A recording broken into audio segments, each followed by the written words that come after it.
आज बहुत ही दुखद कोकोमेलन केक बनने वाला है। आप सोचेंगे मैं दुखद क्यों बोल रही हूँ, क्योंकि जब ये बना था ना तो इतना ही ज़्यादा खूबसूरत बना था कि पूछिए, मतलब ऐन मोमेंट पर कुछ ऐसी गलती मैंने कर दी कि पूरा फेस का जो लुक वो इतना डेंजर हो गया कि देखने में ही लग रहा था कि मैंने क्या किया। उसको सही भी नहीं कर सकती थी क्योंकि एकदम लास्ट मोमेंट पे ऐसा हुआ, और उसको सही करना पॉसिबल भी नहीं था। तो केक तो बहुत ही बढ़िया बना था। पहले हम केक देख लेते हैं, फिर बताती हूँ कि क्या। ये देखिए, मैंने ना प्रीमियम क्वालिटी का लिया है प्रेमिक्स। तो हर बार जितने अभी तक आपने मेरे देखे हैं केक, वो सारे मैं बेकरी वाले ही लाती हूँ, प्रिंसटाइन का ही बेकरी प्रोडक्ट लाती हूँ।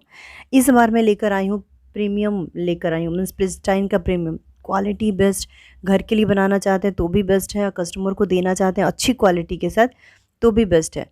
तो ये मैंने लिया ना, मैं बना रही हूँ 1.5 kg का कोकोमेलन केक। तो पहले ऑर्डर था 1 kg का, फिर 1 kg में ना बहुत छोटा बन रहा था नीचे, मतलब पतला बन रहा था। वो पतला आता तो लुक नहीं आता, इसलिए मैंने कस्टमर को फ़ोन किया। और वो कस्टमर हमारे घर के पास ही, काका ढाबा जगह का नाम है, वहाँ की हैं। और मतलब मैं पहली बार ऐसा हुआ कि कंप्लेन आई है कस्टमर की, तो इसके पहले कभी ऐसा नहीं हुआ है कि कस्टमर मेरी कंप्लेन करे। तो ये देखिए, मैंने ना लिया है 1.5 कप प्रीमिक्स। 1.5 कप प्रीमिक्स में मैं डाल रही हूँ 2 टेबलस्पून भर के कोको पाउडर। तो मैंने दो तरह का कोको पाउडर यूज़ किया। एक मलेशियन 1 टेबलस्पून, मेरे पास मलेशियन वाली कोको पाउडर थी, वो ऐड किया। और 1 टेबलस्पून मैंने ऐड किया अपना कैडबरी का कोको पाउडर। दोनों का टेस्ट बहुत ही बढ़िया है, कलर बहुत अच्छा आता है चॉकलेट, जो टेस्ट भी बहुत ही बढ़िया आता है। तो अभी घर में साफ़ सफाई चल रही है ना, तो मुझे मेरा जो रहता है ना नापने का कप, वो नहीं मिला। तो मैंने डायरेक्ट अपना चाय वाला कप लिया, उसी से पानी डाल के मैंने मिक्स कर लिया। फिर मैं डाल रही हूँ 1/4 वाले टीस्पून से 3 बार तेल डाला है। इसका मतलब ये हुआ हाफ़ टी स्पून से थोड़ा सा ज़्यादा। ये देखिए 1/4 मिल ही नहीं रहा था स्पून, इसलिए मैंने इसी से बना लिया।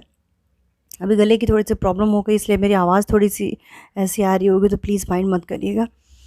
तो अभी देखिए क्या क्या करूँ। सब लोग बोलते तुम झूठ बोलती हो ना, इसलिए तुम्हारा गला बार बार ख़राब होता है। पर ऐसा बिल्कुल भी नहीं कि झूठ बोलती हूँ इसलिए गला ख़राब हो जाता है। ये देखिए, मैं 6 इंच वाला केक टिन लिया है मैंने, और केक टिन में मैं डाल देती हूँ अपना बैटर जो हमने बना कर रेडी किया है। 6 इंच वाले में मैंने 2 टिन दिखाया, एक पतला फ्लैट वाला और एक हाइट वाला। उसमें आप 1 kg तक का केक बेक कर सकते हैं। तो अच्छे से मैं डाल के, और अपना जो बैटर मैं डाल के अच्छे से मिक्स करूँगी। तो देखिए कितना बढ़िया कलर आया है, कलर देख लीजिए। और जो कैडबरी का कोको पाउडर यूज़ किया ना मैंने, उतना बढ़िया टेस्ट है, फ्लेवर, उसकी खुशबू इतनी अच्छी है। तो जितना लगा हुआ था ना बर्तन में, वो सारा निकाल के मैंने डाल दिया है केक टिन में। अब करूँगी बेक। तो मैंने तवा रखा, स्टैंड रखा, बिल्कुल लो फ्लेम पे इसे बेक करूँगी। इसे और मैंने जो अपना केक टिन था ना, उसमें बटर पेपर भी नहीं लगाया है, ऑयल भी नहीं लगाया है। तो ये मैंने लिया है 1 कप से थोड़ा सा ज़्यादा मैंने प्रीमिक्स लिया है। 2 टेबलस्पून मैंने लिया है कोकोआ पाउडर, और फिर अच्छे से डाल के और मिक्स कर लिया। और ये पूरा केक का वज़न था 1 kg 900 ग्राम। क्योंकि जहाँ मैं देने गई थी, मैं खुद भी गई थी देने के लिए, तो वहाँ एक आलू प्याज की दुकान थी। तो घर पे ना इतना बड़ा केक और टाइम भी इतना कम बचा था ना, मतलब बहुत ही घाई-घाई में मैंने ये रेडी किया था। तो जहाँ मैं डिलीवर करने गई थी, वहाँ एक आलू प्याज की दुकान थी। मैंने बोला कि भैया जी ज़रा इसको वज़न कर दो। तो वहाँ मैंने जो कांटे वाली नहीं, जो इलेक्ट्रॉनिक वाली जो वेट मशीन होती है, वहाँ जाके मैंने वज़न किया। तो 1 किलो 900 ग्राम। तो मैंने घर पे वज़न भी नहीं किया था कि केक कितना हुआ। तो सेम वही मेज़रमेंट, थोड़ा सा उससे कम लिया है, और बाकी सेम सब कुछ है। कोकोआ पाउडर भी उतना ही है, ऑयल भी उतना ही लिया। अच्छे से मिक्स किया, केक टिन में डाल दिया। इसे भी रखूँगी मैं बेक होने के लिए। और सेम यही प्रोसेस है बेक करने का। ये देखिए, मैंने रख दिया केक टिन, ऊपर से भगोने से ढक दूँगी। बिल्कुल लो फ्लेम पे मैं बेक करती हूँ, कभी भी फ्लेम को हाई नहीं, मीडियम नहीं, कुछ भी नहीं, एकदम बिल्कुल लो पे करती हूँ। और बहुत ही बढ़िया सा परफेक्ट बनता है हमारा स्पॉन्ज। तो मैंने लिया है ट्रोपोलाइट का क्रीम, इसे अच्छे से मेल्ट किया है। अब चिल्ड करूँगी, फिर से मैं फ्रिज में रख के, और उसे क्रीम अच्छे से बीट कर लूँगी। ये देखिए, आपको स्क्रैपर लगाने की भी ज़रूरत नहीं है। एक बार आप पटकेंगे ना, तुरंत के तुरंत निकल जाता है बाहर अपना स्पॉन्ज। ये देखिए कितना सॉफ्ट बना है, शाइन देखिए कितनी अच्छी बनी है। पूरा केक इतना बढ़िया बना था ना, लेकिन वो लास्ट में उसकी आँख की वजह से ना पूरा, मतलब मैंने दोबारा भी उसे सही करने की पूरी कोशिश की, लेकिन शायद वहाँ जाते-जाते तक, क्योंकि मैंने डब्बे को पैक कर दिया था ना, तो पता ही नहीं चला मुझे कि अंदर मीन्स क्या हाल हुआ है उसका। और थोड़ी दूर भी मैं लेके जा रही थी, तुरंत बनाया था मैंने, सेट भी अच्छे से नहीं किया था क्योंकि टाइम ही नहीं था। ये देखिए, अच्छे से मैंने सारे जो दोनों स्पंज बनाए थे ना, दोनों को अच्छे से मैंने लेयर कर लिया है, ये देखिए। और आपको लेयर अगर ऐसे नाइफ़ से नहीं जमती है, तो आप थ्रेड से कर सकते हैं। तो थ्रेड से बहुत ही एकदम परफेक्ट एक बराबर कटती है। तो देखिए, मैं बता देती हूँ कि कैसे आपको कट करना है। ये देखिए, ऐसे धागा लेना है, दोनों साइड से पहले, लेकिन चाकू से निशान लगाना ज़रूरी है, तभी ये बढ़िया से कटेगा, नहीं तो कटेगा नहीं ये। ये देखिए कट गया। अब मैं जो दूसरा वाला है ना वो उसको भी कट कर लेती हूँ। ये देखिए कितना सुंदर कटा है, मैंने 5 लेयर किया, एक और लेयर रह गई है। ये देखिए क्रीम भी हमने बना ली है। अब क्रीम में मैं डालूँगी गनाश। तो ये चॉकलेट अपना व्हिपिंग क्रीम को मेल्ट करके मैंने रखा है और ढेर सारा गनाश डालेंगे ताकि टेस्ट जो है ना बहुत ही बढ़िया है। तो ये केक मैंने 1000 में दिया था, 1.5 किलो। ये देखिए बढ़िया से इसको मिक्स करना है। ये देखिए टेस्ट एक मतलब अगर आपने गनाश डाली केक में तो समझ लीजिए कि अगर चॉकलेट केक में डाली है तो वाह वाला बात हो जाता है। इतनी बढ़िया लगती है ना, पूछिए मत। ऐसा लगता है कि बनाते रहो और थोड़ा थोड़ा चम्मच से खाती रहो, इतना बढ़िया क्रीम का टेस्ट आता है। तो थोड़ा सा मैं डालूँगी इसमें और मतलब भर के मैंने 2 चम्मच डाला, फिर से 1 चम्मच डाल दूँगी। और इससे ज़्यादा नहीं इसमें डालेंगे ना तो क्रीम आपकी बहुत ज़्यादा पतली हो जाएगी, फिर प्रॉब्लम होगा केक बनाने में। तो ये देखिए थोड़ा सा मैंने केक बोर्ड पे लगा दिया क्रीम। अब रख दी अपनी लेयर। अब धीरे-धीरे चीनी और पानी की हेल्प से अच्छे से इसे सोक करेंगे। तो बहुत सारे लोग ये पूछेंगे कि आपकी पानी इतनी सफ़ेद क्यों दिख रही है? तो अगर आप जो शुगर फ्री वाली आती है ना, अगर वो वाला यूज़ करेंगे ना, जो चीनी आती है वो, तो बिल्कुल ही पानी आपका ट्रांसपेरेंट रहेगा। वो जो मटमैला टाइप का दिखता है, जैसे हम चीनी डालते हैं कैसे धुंधला-धुंधला सा दिखता है, तो वो अच्छा नहीं लगता है। तो इस बार मैं लेकर आई थी ना वो अपना शुगर फ्री केक बनाने के लिए। तो मैंने यूज़ किया था, तो मैं सोची कि लाओ एक बार आप लोग को भी बता देती हूँ कि अगर आप लोग ऐसा करना चाहें तो कर सकते हैं। तो ये देखिए गनाश डाल दिया, अच्छे से फैला दिया। तो मैं सारे दोनों जो स्पॉन्ज बनाए हैं ना उसको मैं ऐसे ही डाल के अच्छे से गनाश डाल के और फिर रेडी करूँगी, ठीक है? तो मैं पूरा मतलब ऐसे बना के नहीं दिखाऊँगी तो बहुत टाइम लग जाएगा, आप लोग बोर हो जाओगे। इसलिए मैं थोड़ा-सा भगा-भगा के दिखा देती हूँ, ताकि बस ये लगे कि हाँ, मैंने वैसे ही बनाकर रेडी किया है। नहीं तो फिर बहुत सारे लोग कहेंगे कि भाई तुमने पता नहीं क्या अंदर डाला, हमें तो पता ही नहीं चला, ऐसा बोलेंगे। तो वापस से चीनी पानी से सोक कर दिया, क्रीम लगा दिया, फैला लिया अच्छे से। अब प्लीज़ गले का कोई इलाज बता दीजिए, क्योंकि सच में मैं बहुत परेशान हूँ। मैं इसलिए परेशान हूँ ना कि मेरी आदत हो गई है हमेशा गर्म पानी, चाहे गर्मी हो चाहे ठंडी, गर्म पानी पीती हूँ। और ज़रा सा नॉर्मल पानी में अगर पी लिया ना तो गले को बहुत प्रॉब्लम हो जा रही है। प्लीज़ कोई सजेशन जी दीजिए, कोई कोई नुस्खा घरेलू वाला बताइए प्लीज़। तो ये देखिए मैं बार-बार वही वाला प्रोसेस कर रही हूँ। मीन्स स्पॉन्ज रखना, शुगर सिरप से सोक करना, फिर क्रीम लगाना, बढ़िया से उसको कवर करना। तो पूरा अच्छे से आपको लगा-लगा के कवर कर देना है। अब मैंने ले ली दूसरी वाली स्पॉन्ज और स्पॉन्ज में फिर से डाल दिया है अपना चीनी और पानी का जो घोल है, और फिर इसको भी सेम उसी प्रोसेस से पूरा बनाकर रेडी कर लेना है। तो ये देखिए मैंने रेडी कर लिया है अपना चारों पाँचों जो थी हमारी जो स्पॉन्ज की कटिंग, उसे लगा दिया अच्छे से, पूरा बढ़िया से लगा के और ऊपर से कवर कर लिया, बढ़िया से शार्प पेजेस भी दे लिया। मैं आपको इसकी मेन डिज़ाइन तक जल्दी-जल्दी लेकर चलती हूँ, क्योंकि वो डिज़ाइन देखनी बहुत ज़रूरी है कि मैंने क्या मिस्टेक की है। तो जो ऊपर वाला था ना मैं उसको वैसे ही रखूँगी, क्योंकि उसके ऊपर हम जब कलरफुल अपना कोकोमेलन की डिज़ाइन रेडी करेंगे तब चाहिए। लेकिन अभी नीचे वाले के ऊपर हम कुछ और ही डिज़ाइन बनाने वाले हैं, इसकी ड्रिपिंग करनी है हमें। और इसकी ड्रिपिंग भी ना 2 कलर से मैं करने वाली हूँ, वैसे उसमें तो 3 कलर दिया हुआ था बट बहुत प्रॉब्लम हो रही थी वो करने में, इसलिए मैं ना सिर्फ 2 ही कलर का ड्रिपिंग की। तो ये देखिए अच्छे से हम उसको शार्प एजेस दे देंगे, और 2 कलर मीन्स मैंने पिंक लिया है, एकदम बिल्कुल लाइट बेबी पिंक वाला जो होता है ना वो लिया है, और एक लिया ऑरेंज।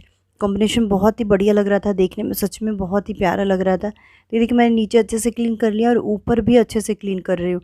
तो आज की वीडियो थोड़ी सी लंबी हो गई है, क्योंकि इसमें स्पॉन्ज भी दिखाना था, आइसिंग भी दिखानी थी, सब कुछ दिखाना था, इसके लिए थोड़ा-सा हो गया। और ये जो मैं ले रही हूँ ना, ये चॉकलेट नहीं है, ये न्यूट्रल जेल है। न्यूट्रल जेल में ही मैंने हल्का-सा रेड रेड की मतलब एक मतलब क्या बोले, एक बूँद बूँद से भी जो उसका चौथा पाँचवाँ हिस्सा होता है ना, वो बस लिया है, और बहुत ही बढ़िया कलर बनकर रेडी हुआ था। मुझे यकीन ही नहीं हो रहा था। मुझे अभी आज तक मैं यूट्यूब पे वीडियो देखती थी ना, तो मुझे ऐसा लगता था कि ये लोग चॉकलेट यूज़ कर रहे हैं, बट आज मैं खुद ये ट्राई अपने आप ही ऐसे पता नहीं क्या दिमाग में आया, और जब मैंने किया ना तो ये कलर बन के जब रेडी हुआ, मैं इसको बनाकर दिखाऊँगी अगर आप लोग कमेंट करेंगे तो किसी और वीडियो में। तो ये हो गई पूरी।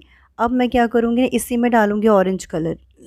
ऑरेंज कलर डाल के और फिर वापस से मैं बनाने वाली हूँ सेम वैसा ही। ये देखिए थोड़ा-सा लिक्विड ही हो गया, क्योंकि ऑरेंज कलर मैंने जेल वाला नहीं डाल के जो लिक्विड वाला होता है ना वही डाल दी, क्योंकि बनाते वक़्त जो समझ में आ रहा था, जो सामने दिख रहा था वो मैं डाल के अब मैं सोची फटाफट से ऑर्डर रेडी कर दूँ। क्योंकि थोड़ी-सी प्रॉब्लम हो गई थी, मेरी तबीयत ठीक नहीं थी, मैं चली गई थी डॉक्टर के पास। वहाँ मतलब मैं जब दवा ले रही थी ना तो वहाँ पे एक आदमी गिर गया था मेरे सामने ही, उसकी आँखें ऐसी पथरा-सी गई थी, इतना मैं टेंशन में आ गई, इतना मैं डर गई थी, और वहाँ से आने के बाद मैंने ये केक फटाफट से रेडी किया था। और भी मुझे कुछ समझ में नहीं आ रहा था कि क्या करूँ, क्या नहीं करूँ। और फिर जब देने के बाद जब कस्टमर का ये मैसेज आया ना कि केक पूरी मेल्ट हो गई थी, उसकी आँखें पूरी ख़राब हो गई थी, तो इतना ज़्यादा टेंशन हो रहा था कि अरे यार! क्या मैंने किया, ऐसा मुझे नहीं करना चाहिए था। बट नेक्स्ट टाइम मैं पूरा ध्यान रखूँगी इस बात का। अगर मैंने वहीं पे केक खोल के देखा होता कि थोड़ा दूर था, तो मैं गाड़ी से ही लेके गई थी, मैं और मेरे हस्बैंड। अगर मुझे लगता कि इसमें मतलब कुछ प्रॉब्लम हो गया है, तो शायद मैं पैसे कम कर देती, कम लेती। लेकिन मुझे बहुत अफ़सोस है इस बात का, और अगर वो मेरी जो कस्टमर है अगर ये केक देख रही हैं, तो मैं उनसे बहुत सॉरी बोलना चाहूँगी कि नेक्स्ट टाइम अगर वो कभी ऑर्डर देते हैं तो मैं पूरा इस बात का ध्यान रखूँगी। तो देखिए अभी तक तो बहुत ही अच्छा चल रहा है सब कुछ। मैंने रेड कलर से पूरी व्हिपिंग क्रीम की जो कोकोमेलन की बीच वाला फेस का हिस्सा होता है ना, वो बना दिया है। अब उस पे जो उन्होंने डिज़ाइन भेजी थी वो भी मैं आपको अभी दिखा देती हूँ। ऐसे छोटी-छोटी सी ना स्टार बनी हुई थी पूरे केक में, पूरे। सिर्फ़ वो फेस छोड़ के डार्क ग्रीन और लाइट ग्रीन दोनों कलर से मतलब बना हुआ था पूरा, ऐसे स्टार, स्टार, स्टार। मतलब बनाने में कुछ दिक्कत नहीं हुआ, सब कुछ ठीक ही था, बट पता नहीं वो जो आँख का प्रॉब्लम हुआ ना, ये ज़्यादा दिक्कत कर गया, मतलब पूरा केक का सत्यानाश कर दिया उसने। तो ये देखिए धीरे-धीरे मैंने उठा के और दूसरे वाले पे शिफ्ट कर दिया, ताकि अगर मैं पूरा बना लेती उसके बाद शिफ्ट कर दी तो शायद इधर-उधर कुछ प्रॉब्लम हो जाती। इसके लिए मैं सोची कि पहले शिफ्ट ही कर देती हूँ। तो ये देखिए फटाफट मैं करके दिखा देती हूँ कि अगर धीरे-धीरे सिर्फ़ स्टार बनाना दिखाऊँगी तो आप लोग बोर हो जाएँगे इसके लिए। पर दिखाऊँगी पूरा ताकि आपको समझे। तो अगली बार अगर आप लोग के पास ऐसा कुछ ऑर्डर आता है ना, तो प्लीज़ आप क्रीम के ऊपर फॉन्डेंट का यूज़ बिल्कुल भी मत करिएगा। नहीं तो कस्टमर का कंप्लेंट पक्का आएगा ही आएगा। और मतलब मैं बहुत समझती हूँ इस बात को, मतलब पता नहीं कैसे मेरे दिमाग से उतर गया। अगर मैं क्रीम से करती तो शायद केक बहुत अच्छा बनता। मतलब बना था अच्छा, ऐसा नहीं है, लेकिन वो मतलब क्या बोलूँ, उन्होंने जब बोला ना तो इतना दिल दुखी हो गया कि अरे यार! मैंने क्या किया? कस्टमर से मैंने पैसे लिए और उनको मतलब मैं जो उनको चाहिए था वो मैं दे नहीं पाई, ऐसी वाली फीलिंग मुझे आ रही थी। बट वेरी सॉरी अगर वो मुझे देख रही हैं तो। क्योंकि मैंने क्या किया, क्रीम के ऊपर जो रेड वाला देख रहे हैं ना, वहीं पर मैंने क्या किया, अपना फॉन्डेंट का ओवल शेप में कट किया और उसकी आँख मैंने वहीं पे बना दी। अब वो मतलब क्रीम मेल्ट होती ही होती है, अगर वो बाहर निकलेगी, क्रीम मेल्ट होगी, तो फिर फॉन्डेंट को सहन नहीं कर पाएगा, वो आँख फिसल ही जाएगी। तो ये देखिए वो फ़ोटो ये है जो उन्होंने मुझे भेजी थी और इसी को मुझे बनाना है, ये देखिए, ऐसे। अब मैं दूसरी वाली भी आँख ऐसे मैंने फॉन्डेंट की लगा के गलती की, अगर मैं क्रीम से लगाती ना तो सच में बहुत अच्छा होता। तो प्लीज़ आप लोग कभी भी ऊपर अगर लगाना है तो चलेगा, क्योंकि ऊपर तो फिसल के गिर नहीं सकती, वहीं की वहीं रहेगी। लेकिन वो ऊपर मतलब नहीं लगाना था, साइड में लगाना था, ये भी मैंने गलती ही की, पर क्या करूँ समझ में नहीं आ रहा था। ये देखिए मैंने आँख बना के उसके ऊपर व्हाइट क्रीम से थोड़ा-थोड़ा सा साइड में, जैसा उन्होंने फ़ोटो भेजा था मुझे, मैंने सेम बनाने की पूरी कोशिश की थी और बना भी था, ऐसा नहीं है, बना भी बहुत ही बढ़िया था। बट ऐन वक़्त पे क्या बोलूँ अभी। तो ये देखिए ये टॉपर भी उन्होंने ही दिए थे, कस्टमर का ही टॉपर है, मैं को टॉपर खरीद कर नहीं लाई थी। मैं लाने वाली थी बट उन्होंने बोला कि मेरे पास है। मैं बोली ठीक है, तो मैं अपने हस्बैंड को भेज के और टॉपर मैंने मँगवा लिया था उनसे। तो ये देखिए बहुत अच्छे से लगा दिया केक, अभी देखिए कितना प्यारा दिख रहा है, बहुत ही सुंदर। लेकिन जब आप सोच सकते हैं कि जब ये आँखें नीचे की तरफ बह जाएगी, तो फिर उसका लुक कैसा होगा, कितना डरावना होगा, आप खुद भी सोच सकते हैं, मतलब बहुत ही डेंजर था। तो प्लीज़ आप लोग ऐसा बिल्कुल भी मत करिए। उन्होंने फ़ोटो भेजी थी बट मैं आपको दिखा नहीं पाऊँगी, इतना ख़राब लग रहा था वो। तो आई एम सो सॉरी उन लोगों को भी, और आपको प्लीज़ आप बनाइए।